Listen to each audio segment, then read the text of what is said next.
Hello everyone, মামামের oil massage নিয়ে তোমাদের অনেক কোয়ারি ছিল, তো আজকে সেই কোয়ারিটাই আমি ক্লিয়ার করব। তার আগে আমি কিছু কথা বলবো। তোমরা অনেকেই নেগেটিভ কমেন্ট করো যে তুমি কেন এইভাবে কথা বলো, ভীষণ ন্যাকা লাগে, ভীষণ স্টাইল করে কথা বলো। কিন্তু বিশ্বাস করো, আমি জন্মের পর থেকে যবে থেকে কথা বলতে শিখেছি আমি এভাবেই কথা বলি। এই ওয়েটা যদি খারাপ হয় তাহলে আমি বলবো এটা আমার খারাপ গুণ, এটাকে আমি চেঞ্জ করতে পারবো না, আর এটাই রিয়েল।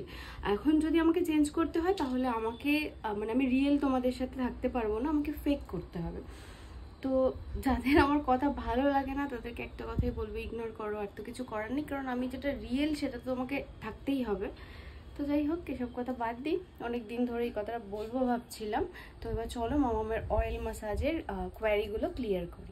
তো প্রথমেই লাগবে তোমাদের অয়েল ম্যাসাজের জন্য একটা বাচ্চা। আর এই অয়েল ক্লথটা না মামাম ছিঁড়ে ফেলেছে, অনেক দিন হয়েছে, বাট এটাতেই আমি অয়েল ম্যাসাজ করাই। এবার এটা ধুয়ে দিই, কারণ না এইগুলোতে অ্যাকচুয়ালি যখন আমি মামামকে কোলে নিয়ে ফিট করাই তখন হচ্ছে, দেখো না হেসেই যাচ্ছে, তখন হচ্ছে অ্যাকচুয়ালি এগুলো আমি কোলে নিয়ে নিই যাতে শুশুটা না হয় আর কি। আর আজকে ভোরবেলা যেহেতু ডাইপারটা পরিয়েছিলাম, তাই ডাইপারটা এখনো পরানো আছে, জাস্ট ভিজলো, তো এখন একবার খুলে দেবো। আর এটার মধ্যেই করি, যদি ওর পাপা নিয়ে এসছে কালকে, যেটার মধ্যে আমি ওকে রেখেছিলাম কোলে, তো পটি করে দেওয়াতে হচ্ছে ওটা নোংরা হয়ে গেছে, না হলে পিঙ্কটার মধ্যে আমি করি, নতুন দুটোর মধ্যে ওকে আমি নর্মালি নিই। তো এখন এটার মধ্যেই করবো, কারণ ওটা ধুয়ে দিয়েছে। নতুনটার মধ্যে আমি তেল মাখাতে চাই না, আমার ভীষণ অস্বস্তি হয়, কারণ ওগুলো ধুতে ধুতে না ছিঁড়ে যায় এগুলো। যাই হোক, তো এটার মধ্যেই আমি অয়েল ম্যাসাজ করব। তো এর মধ্যে এখন বাচ্চা শুইয়ে দেবো। আচ্ছা, এবার আমি তোমাদের কিছু কথা ক্লিয়ার করি। আমি মামামকে প্রথম থেকেই হিমালয়ের বেবি ম্যাসাজ অয়েল, যেটা হলো olive oil and winter cherry আর মিনারেল অয়েল হচ্ছে মানে ফ্রি, তো সেটা দিয়েই ম্যাসাজ করতাম। আর এটা কিন্তু ক্লিনিক্যালি টেস্টেড, আর এটা দিয়ে কিন্তু মামামের স্কিন কোনো ডার্কও হয়নি, আর প্রথমত বাচ্চাদের আমার বাচ্চাটা শুটও করে গেছে। আর আমি যখন এইবার ডক্টরের কাছে গেলাম, উনি আমায় এই জেইনের কোল্ড প্রেসড র এক্সট্রা ভার্জিন কোকোনাট অয়েলটা সাজেস্ট করলেন, বললেন যে এটা ভীষণ ভালো বাচ্চাদের জন্য। বাট মামামকে আমি 2 দিন অ্যাপ্লাই করেছি। অ্যাপ্লাই করার পর দেখলাম যে ওর চেস্টে, তারপর বেলিতে, কিছু কিছু জায়গায়, হ্যান্ডে, লেগে, এরকম কিছু কিছু জায়গায় ছোটো ছোটো র্যাশ বেরিয়েছে। তো যেই কারণে এটা আমি 2 দিন ইউজ করলাম, করার পরে আমি বন্ধ করে দিয়েছি। আমি আর এটা অ্যাপ্লাই করবো না, বিং অনেস্ট। এটা আমরা কেউ একজন বড়রা ইউজ করে নেবো। আর এটার যদি শ্যুট করে তাহলে তো অবশ্যই ভালো, যেহেতু ডক্টর সাজেস্ট করেছে, আর কোনটা যে শ্যুট করবে তো বলা যায় না। তো এটা হলো তোমার 100 গ্রাম, আর এটার দাম হচ্ছে 299। এটা হচ্ছে জেনের। আর এটা হলো কিন্তু একদম ভার্জিন, তোমার হচ্ছে আমি একদম বলে না ঘানি থেকে ভাঙিয়ে আনা সর্ষের তেল।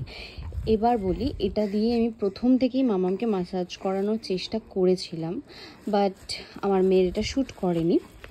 এটা আমাকে একটা দিদি দিয়েছে, আমার বরেরই একটা দিদি, মাসতুতু দিদি, যাদের বাড়িতে এইভাবেই তেল তৈরি হয়। তো একদম ভার্জিন তেলটাই পেয়েছি। তো এটা হচ্ছে আমি দিয়ে চেষ্টা তো করেছিলাম, বাট বাচ্চাদের জন্য আমি বলবো যে মাস্টার্ড অয়েল হচ্ছে বেস্ট। বাট মামামের হচ্ছে মাস্টার্ড অয়েল শ্যুট করে না, যেমন ভার্জিন কোকোনাট অয়েলটা দেওয়ার পর র্যাশ বেরিয়েছে, আর র্যাশটা না তবুও একটু লালচে হয়নি, বাট এটা দেওয়ার পর প্রচণ্ড বেশি র্যাশ হয়েছিল, আর প্রচণ্ড লাল লাল র্যাশ হয়েছিল মামামের। তো এই যে মামামের এখন ম্যাসাজ হয়ে গেছে, আমি ম্যাসাজ করে দিচ্ছি, তারপরে ভিডিওটা শ্যুট করছি যাতে ওই সময় ওর স্কিনে অয়েলটা অ্যাবজর্ব হয়ে যায়। তো এটা দিয়ে আমি কি করি, এটা দিয়ে আমি মামামকে ঠিক স্নানের আগে এই যে পায়ের তলাগুলো আছে এই জায়গাগুলো ম্যাসাজ করি, একটু গরম করি, ভালো করে ম্যাসাজ করি, একটু গরম করি, যাতে মামামের ঠান্ডাটা না লেগে যায়।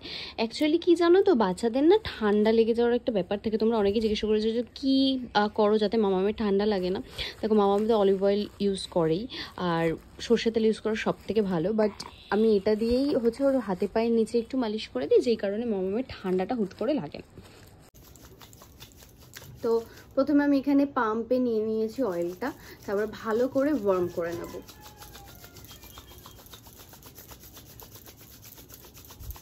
দেন লাইক দিস, তারপর আস্তে আস্তে ম্যাসাজ করব।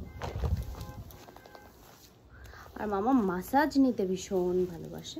মামাকে আমি এইভাবে টাইম দিয়ে সাথে একটা খেলনা দিয়ে দিই। ডক্টরই আমায় বলেছে যাতে ও ঘাড় তুলে দেখে। তো আগে তো দেখতো না, বাট রিসেন্টলি 2 দিন ধরে দেখছি যে ভীষণভাবে দেখছে। ওই 20 মিনিটের মতো রেখে দেবো। দেন আমি ওই লিউকাম ওয়াটার করবো, বা তোমরা রোদেও জল দিতে পারো। রোদে জল দিলে অ্যাকচুয়ালি ভালো, বাট আমার এখানে কোনো পজিশন নেই রোদে জল দেওয়ার, তো আমি একদম হালকা একদম গ্যাসে গরম জল করে নেবো, ওটা দিয়ে স্নান করিয়ে দেবো। আজকে মামামকে আবার মাথায় শ্যাম্পু করাবো। তো যাই হোক, আজকে ভিডিওটা এইটুকুই। তোমাদের সব মানে কোয়ারি আমি ক্লিয়ার করার চেষ্টা করলাম। আশা করি ভিডিওটা তোমাদের কাজে আসবে। তো সবাই ভালো থেকো, সুস্থ থেকো, টাটা।